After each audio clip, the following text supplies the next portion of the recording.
আমাদের যখন সংস্কার প্রস্তাবগুলো যখন বিভিন্ন কমিশনের মাধ্যমে এসছে, তখন আমরা আশু বাস্তবায়নযোগ্য যে সংস্কার আছে, প্রায় শতাধিক আশু বাস্তবায়ন সংস্কার আমরা আইডেন্টিফাই করেছি। আইডেন্টিফাই করার পর আমরা কিন্তু এটা ইমপ্লিমেন্ট করার কাজ শুরু করেছি।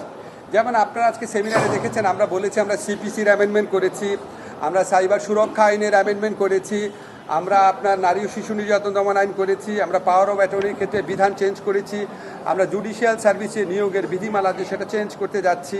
আমরা খুব অচিরেই লিগাল এইড সার্ভিস অ্যাক্ট আছে এবং সিআরপিসি আপনারা আজকে শুনলেন সেটা করতে যাচ্ছি। গুম আইনের উপর 2টা কনসালটেশন হয়েছে। এই যে কয়েকটা আইনের কথা বললাম, এগুলি কিন্তু আগামী 1 মাসের মধ্যে সম্পন্ন হয়ে যাবে। সো আমাদের অন্যান্য যারা মিনিস্ট্রি আছে, যেমন ধরেন আপনার স্বরাষ্ট্র মন্ত্রণালয়, তারা আপনার ইন্টারনাল একটা অ্যাকাউন্টেবিলিটি মেকানিজম করার জন্য আইনের পরিবর্তন করছেন। পুলিশের ভেতর অ্যাকাউন্টেবিলিটি মেকানিজম, পুলিশের তদন্ত শুধু পুলিশ করবে না, অন্য কেউ করবে, ইন্ডিপেন্ডেন্ট বডি। পুলিশে যারা কর্মরত আছেন তাদের নিয়ে একটা ইন্ডিপেন্ডেন্ট ইনভেস্টিগেশন সার্ভিস করার প্রচেষ্টা ওনার হাতে নিয়েছেন, করবেন।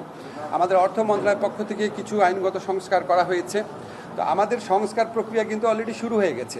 কিন্তু যেই সমস্ত সংস্কারের ক্ষেত্রে রাজনৈতিক দলের ঐক্যমত্য প্রয়োজন, প্রধানত সংবিধান পরিবর্তন বিষয়ক, সেই সমস্ত ক্ষেত্রে আমরা ওয়েট করছি।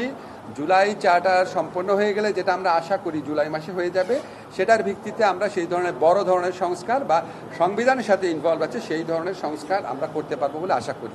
তো আমাদের কাছে মনে হয়েছে যে আজকে এই সমাজে সংস্কারের যে প্রত্যাশা আছে বা সংস্কারের যে চাপ আছে, সেটার তুলনায় আমাদের যে তত্ত্বাবধায়ক, আমাদের যে অন্তর্বর্তীকালীন যে সময়সীমা, আমাদের যে মানে সরকার কাঠামো, এটা খুব মানে খুব যথোপযুক্ত না। আমাদেরকে অনেক বেশি পরিশ্রম করে কাজটা করতে হচ্ছে। আমরা চেষ্টা করছি। আমাদের সমস্ত সংস্কারের একটাই উদ্দেশ্য আছে, সেটা হচ্ছে আমরা এখানে সুশাসন প্রতিষ্ঠা করতে চাই, রুল অফ ল প্রতিষ্ঠা করতে চাই। শাসকরা যেন অত্যাচারী হয়ে মানুষের জীবন বিপন্ন করে না দিতে পারে, মানুষ যেন মামলার জটে পড়ে সর্বশান্ত না হয়, মানুষ যেন আপনার একটা ডিফাইন লিগ্যাল সিস্টেমে থাকতে পারে এবং উচ্চ নাগরিক সুবিধা ভোগ করার ক্ষেত্রে তার ব্যক্তি স্বাধীনতা যেন কম্প্রোমাইজ না হয়। এই সমস্ত লক্ষ্যে আমরা কাজ করে যাচ্ছি।